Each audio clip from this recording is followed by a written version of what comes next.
جس طرح سے آپ کا معدہ ہے کھاتا ہے جو اسی کے حساب سے آپ کے وجود پر اثرات پڑتے ہیں۔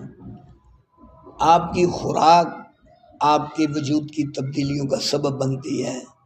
طاقت کے اعتبار سے، کمزوری کے اعتبار سے، کسی بیماری کے اعتبار سے آپ نے جو کھایا ہے اس کے اثرات آپ کے وجود پر پڑتے ہیں۔ تو اسی طرح خیال بھی ہے، جو خیال کی خوراک آپ کھائیں گے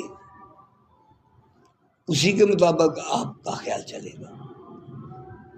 یہ کیسے ہو سکتا ہے کہ آپ یہ فروٹ اور سبزی یہ ایک خوراک کے ضمن میں کھائیں آپ تو اس کے اثرات آپ کے وجود پر پڑیں، اور جو آپ خیال لے رہے ہیں، خیال کھا رہے ہیں، اپنے وجود میں بڑھ رہے ہیں، ان کا اثر ہی نہ پڑے، یہ کیسے ہو سکتا ہے؟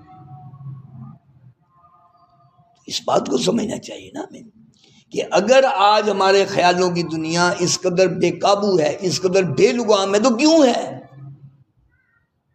آپ اسے خوراک ہی وہ دے رہے ہیں کہ جس سے یہ بے لگام ہو رہا ہے، جس سے آپ کے قابو سے باہر جا رہا ہے۔ یہ جب آپ اسے وہ خوراک دیں گے جس سے یہ قابو میں رہے، آپ اسے وہ خوراک دیں گے جس سے یہ بے لگام نہ ہو خیال کے ضمن میں، تو یہ کیسے بے لگام ہوگا؟ ہو ہی نہیں سکتا یہ۔ اسی لیے میں نے کہا تھا کہ ابتدائی طور پر، بہت پہلے، کہ ابتدائی طور پر آپ ہر شے کو دیکھیں، اس کے بارے میں رائے قائم نہ کریں۔ ہر انسان کو دیکھیں، اس کے بارے میں رائے قائم نہ کریں، کیونکہ آپ کی رائے بے لگامی ہوگی۔ آپ کیوں اس کے بارے میں رائے دے رہے ہیں؟ آپ کو کوئی پرابلم ہے؟ آپ کو کیا مسئلہ لاحق ہو گیا کہ کسی کو دیکھا اس کے بارے میں رائے دے دی یہ اچھا ہے کہ برا ہے؟ یہ نہیں کریں۔ آپ اپنے خیال کو اس طرح سے لے کے چلیں، جو دیکھا بس ٹھیک ہے۔ کسی کے کپڑے دیکھے، اب وہیں یہ تو بہت اچھے ہیں، یہ تو بہت مہنگے ہیں، میں نے بھی لینے تھے، میرے پاس پیسے نہیں تھے، کیا ضرورت ہے ایسے خیال میں جانے کی؟ دیکھا اچھے ہیں بس ٹھیک ہے، ختم، وہی بات۔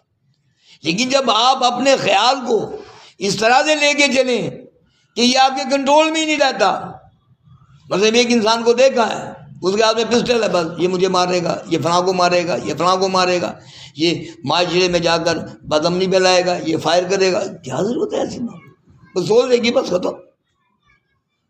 تو جب آپ اپنے وجود کو ایسے خیال دیں گے کہ جس سے آپ کا وجود جو ہے اس میں چلتا ہوا خیال آپ کے کنٹرول میں نہ رہے، آپ کا کنٹرول یہ ہے کہ آپ نے دیکھا ہے، بس دیٹس آل، اس سے آگے آپ اسے کھلا چھوڑ دیں، کوئی ضرورت نہیں ہے اس میں مزید ادھر ادھر جانے کی۔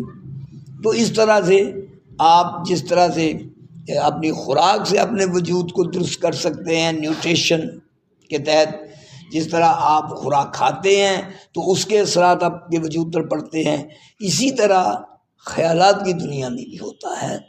جس طرح کے خیالات آپ اپنے وجود کے اندر بڑھتے ہیں، اسی طرح کے خیالات اس وجود سے بھی چلتے ہیں۔ اب ایک طرف تو آپ نے خیال ایسے بڑھے ہیں، دوسری طرف آپ ان خیالوں کو کنٹرول بھی کرنا چاہ رہے ہیں، سمجھ سے باہر ہے۔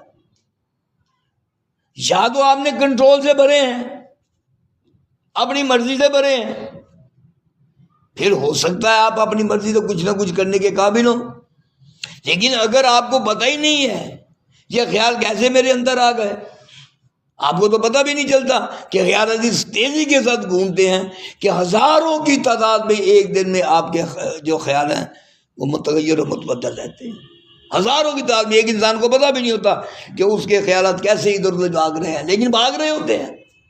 اسے پتہ بھی نہیں ہوتا کیسے چل رہے ہوتے ہیں، لیکن چل رہے ہوتے ہیں۔